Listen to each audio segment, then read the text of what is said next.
Hey everyone, this is Rupayan Kundu. I'm a research fellow at Mayo Clinic and a master clinical monitor medicine residency program. Please pardon my voice, I have fever. And this video is regarding the suggestions for the medical students regarding research in their medical school. And this video is particularly for the international medical students.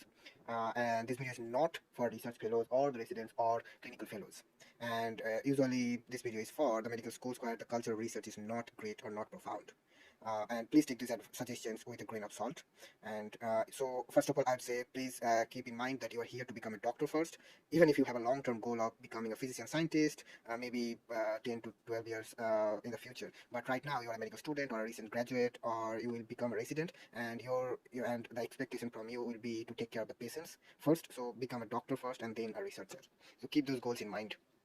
So your goal as a medical student would be to show that you are interested in research and you started doing the research during your medical school. So basically showing consistency. And the second goal is to learn only the basics of research, the methodologies, the literature review, or the manuscript writing. Please, please, please do not keep research over your clinical training.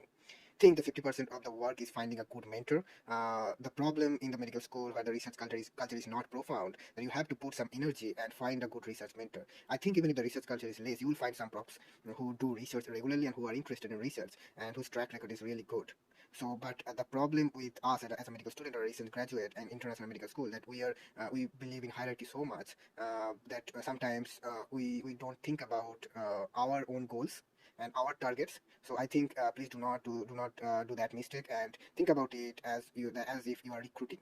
So do not hesitate to check the numbers, the quality of research paper of those professors, and please review, and if possible, please review take the reviews from the co-authors of that particular mentor. After researching about your research mentors, you will shortlist maybe 4 or 5 research mentors or professors. Then you approach, so for example, you approach the number one mentor in your list, and you tell them about your target, your goals.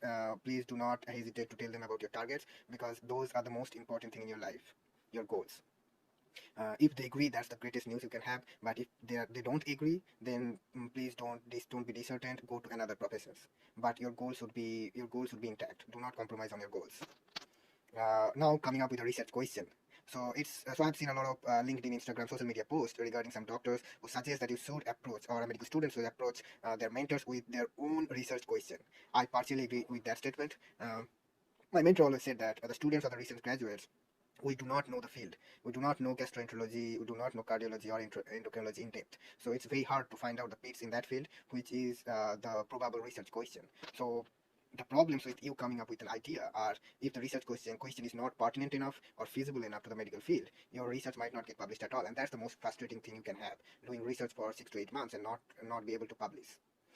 And secondly, you will do the same amount of work over the topic you have chosen versus your mentor has provided. So I think it's better if your mentor provides you with something, especially for your first paper.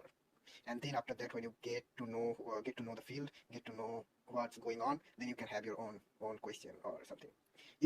Thirdly, if you try to come up with an idea, it will take a lot of time, a lot of energy, which you could have used by learning the methodology on the manuscript writing, or maybe in your clinical training as a medical student, which will be more valuable, more helpful in the long run. Because coming up with a research question will come to you as you see more patients, as you literature review more articles, as you will be in your medical field, like in maybe 5 to 6 years down the line. And fourth will be, after searching a lot, there is a chance that you will be at square zero even after 15 days, 20 days, and all of your energy, all of your time will be wasted. And please remember that as a medical student, the job is not easy. So you have to relax sometimes, and so use your time preciously. And in the end, it won't even matter whose idea was it.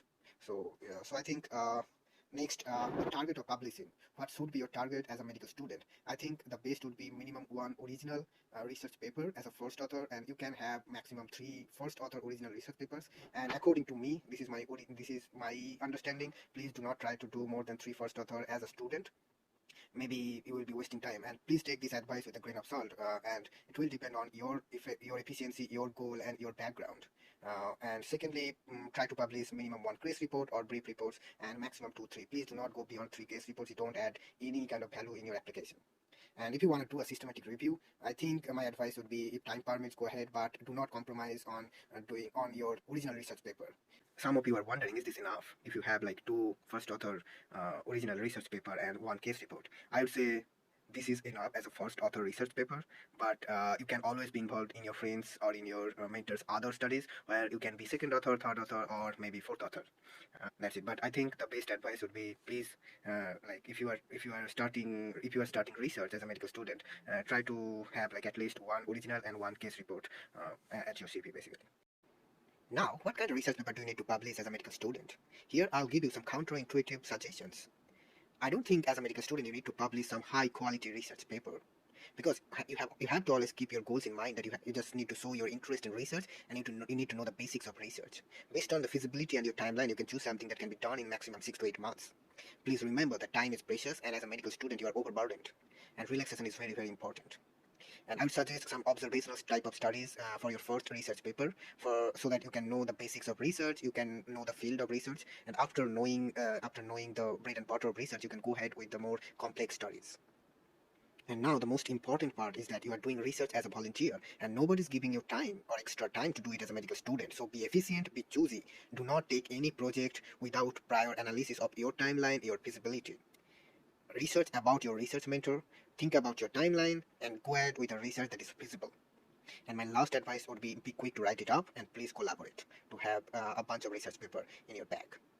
I wish you all the best. Have a nice day.